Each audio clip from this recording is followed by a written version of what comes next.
Kenapa 90% retail saham di Indonesia lebih banyak mengalami kerugian daripada keuntungan?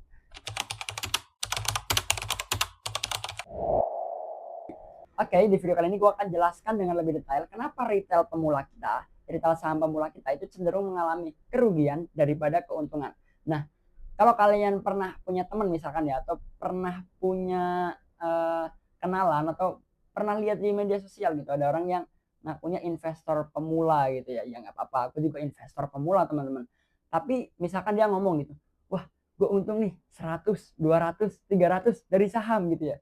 Nah coba kalian tanya deh, ruginya berapa bang gitu. Nah gue yakin ya 70% dari mereka itu cenderung mengalami kerugian teman-teman ya. Jadi memang ya mereka mengalami keuntungan yang mungkin ya sedikit tuh nggak signifikan gitu ya. Tapi kerugiannya itu bisa signifikan teman-teman. Apalagi kalau mereka pakai leverage gitu ya. Kayak mereka ada ngikutin influencer saham misalkan ya.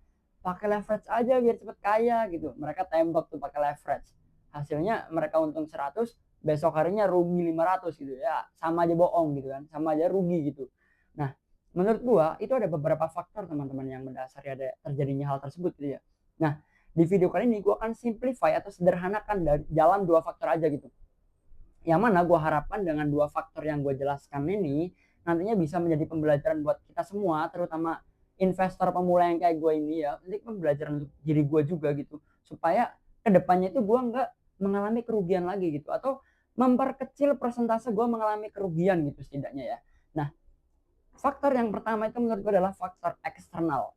Nah, yang kedua itu adalah faktor internal, teman-teman. Di faktor eksternal ini menurut gue ada dua hal yang sangat-sangat penting gitu. Yang pertama itu adalah adanya bandar dan market maker di pasar saham Indonesia gitu. Kita nggak bisa pungkiri gitu bahwa keberadaan mereka di pasar saham kita itu cukup cukup banyak, teman-teman. Mereka cukup memiliki kapasitas dan juga kemampuan untuk melakukan manipulasi harga saham gitu. Misalkan mereka pengen naikin suatu emiten apa gitu, ah gabut nih, naikin aja nih, mereka tarik nih dikit dikit dikit, sehingga sahamnya akan cenderung mengalami uptrend teman-teman. Nah, dengan adanya hal tersebut, para retail pemula kita tuh jadi kayak melihatnya, wah uptrend nih, tembak aja nih, gue bonceng, siapa tahu untung gitu. Padahal mereka tanpa mereka sadari gitu, mereka tuh udah beli di pucuk gitu, udah arah sekali misalkan ya. Nah, mereka kira itu bakal arah 2 kali 3 kali gitu, padahal si sahamnya kalau udah si bandar nih kalau udah mengalami keuntungan yang menurut mereka cukup gitu ya, mereka bakal cut teman-teman, bakal jual dengan cara yang cantik gitu, mereka cut dengan sedikit demi sedikit gitu, sampai habis dan harganya hancur kembali gitu. Sedangkan mereka ini di sini tuh mengalami keuntungan dengan lebih banyak ya, sedangkan si retail kita itu justru mengalami kerugian yang besar teman-teman. Nah, para bandar ini kalau misalkan mereka lagi mau bangunin harga gitu ya, mau membuat pola uptrend di suatu emiten gitu ya, mereka tuh mainnya cantik teman-teman. Mereka nggak pakai satu akun dengan beli bermiliar-miliar saham gitu, enggak teman-teman. Mereka split beberapa akun ya, misalkan ada 100 akun mereka split ya, mereka beli dengan jumlah lot yang udah mereka tentukan dengan manipulasi tertentu supaya tidak terlihat seperti bandar teman-teman, tidak terlihat seperti pola permainan yang mereka buat gitu, sehingga terlihatnya seperti retail yang memang membeli gitu, sehingga para retail pemula ini juga nggak curiga gitu, kayak oh emang rame kok, bid overnya juga rame gitu, padahal bid over juga bagian permainan dari para bandar dan market maker gitu loh. Sehingga di sini banyak sekali para retail yang dirugikan dengan adanya hal tersebut, teman-teman. Nah, yang kedua itu adanya faktor X yang tidak bisa kita kontrol. Seperti apa? Misalkan seperti COVID-19 pada waktu itu. Pada waktu COVID-19 pada tahun 2020 ya, di Indonesia kan lagi gencar-gencarnya tuh ya, lagi lockdown, eh, kayak pembatasan di tempat-tempat halayak ramai dan sebagainya, ekonomi carut marut ya, ekonomi kita mengalami penurunan gitu. Pada waktu itu saham kita tuh mengalami kebakaran yang signifikan, teman-teman.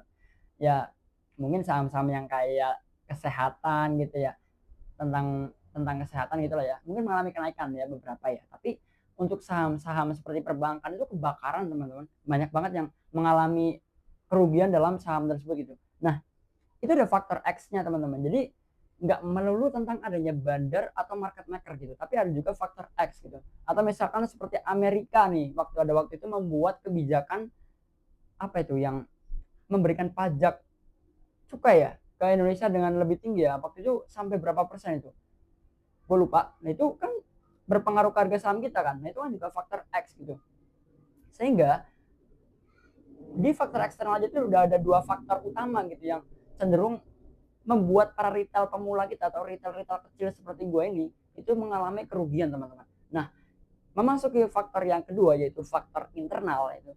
Ini faktor yang menurut gue paling krusial, yang dimana dengan adanya kita faktor internal kita sendiri itu bisa mengontrol atau bisa meminimalisir adanya kerugian dari faktor eksternal, teman-teman. Terutama kalau kita berbicara soal bandar dan market maker gitu. Di faktor eksternal ini yang pertama internal ini menurut gue yang pertama, banyak banget para investor kecil kayak gue ini yang menganggap saham itu masih menjadi sebuah permainan yang bisa menghasilkan uang atau yang bisa melipat gandakan keuangan kita tuh dengan cara instan, teman-teman. Jadi mereka tuh melihatnya kayak, wah, gue gandain aja nih di sini nih. Jadi kayak otak judi gitu. Kayak gue langsung main gandain, leverage ya gitu biar gue tinggi, sekali untung tinggi gitu.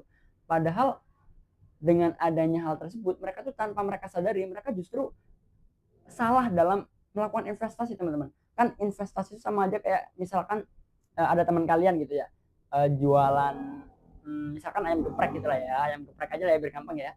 Nah, dia mau ekspansi gitu, misalkan dia nawarin lu gitu, lu mau nggak invest di ayam geprek gua gitu, nanti hasilnya 70-30 lah ya, gue kan yang jualan gitu, lu yang cuma investor pasif gitu kan.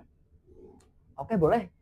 Apakah akan langsung mengalami keuntungan? Kan enggak, teman-teman. Itu butuh waktu, butuh kesabaran, dan butuh riset. Karena juga nggak bisa langsung asal invest gitu. Apakah memang ayam geprek ini bakal bertahan 10 tahun ke depan? Apakah memang ayam geprek di pasarnya masih ada atau enggak? Kita harus cari tahu, teman-teman.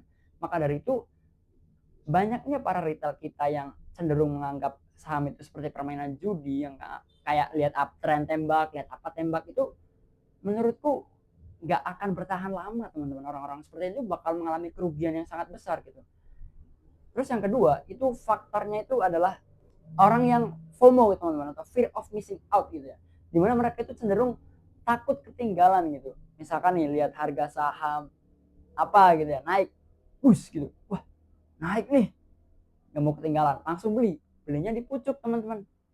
Udah gitu misalkan mengalami uh, turun gitu ya, apa capital loss gitu ya, mereka anjir langsung turun banyak nih, cut, jual, rugi mereka di situ.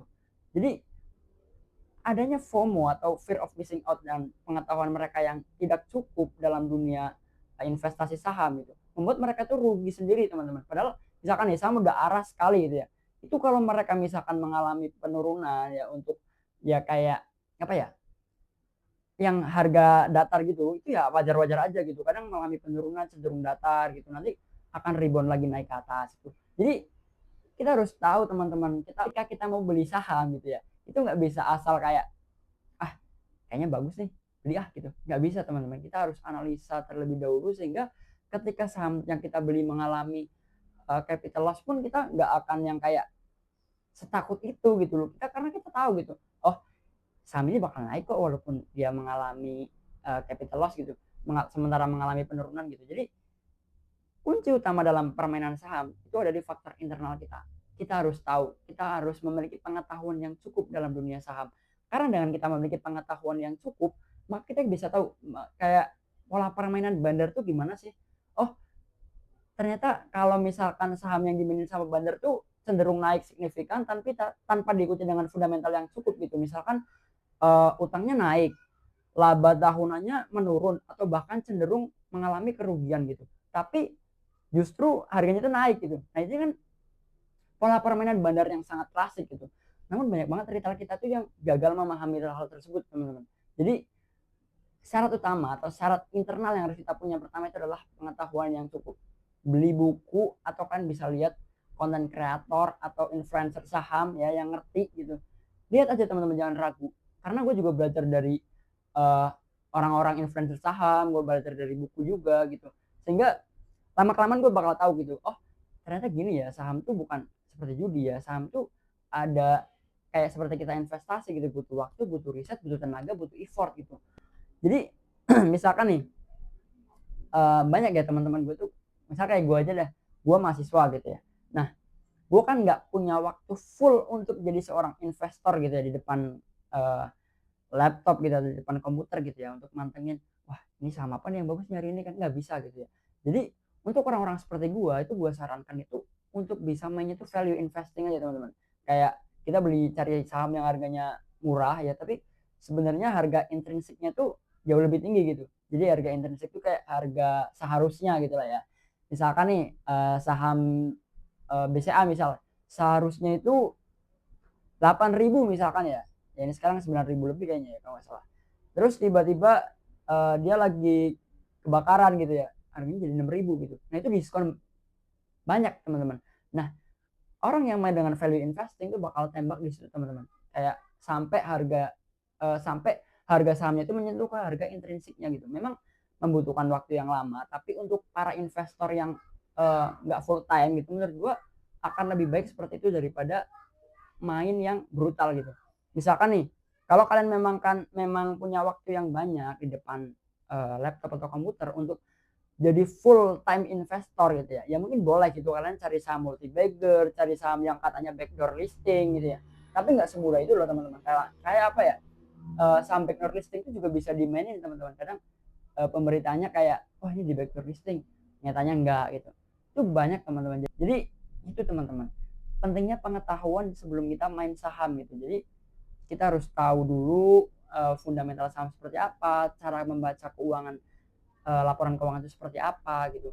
Sehingga kita beli itu nggak berdasarkan uptrend atau downtrend gitu. Bahkan saham yang lagi tidur pun kalau emang bagus dan dia emang under value itu kenapa nggak dibeli gitu. Malah orang-orang yang cenderung hartanya udah tinggi ya teman-teman ya, itu mereka tuh cenderung beli saham yang perusahaan kecil dan harganya itu masih tidur teman-teman. Sehingga ketika dia mengalami kenaikan ke harga intrinsiknya, nah mereka di situ bakal jual gitu. Jadi saham itu nggak melulu soal keberuntungan, tapi soal cara kita analisa dan cara kita memahami dari pola permainannya teman-teman. So gitu aja untuk video kali ini. Buat kalian yang pengen tahu lebih detail apa itu value investing gitu, apa itu multi bagger, apa itu saham-saham backdoor listing ya, gue akan bahas di video selanjutnya gitu. Jadi pantengin terus channel ini, jangan lupa di subscribe teman-teman.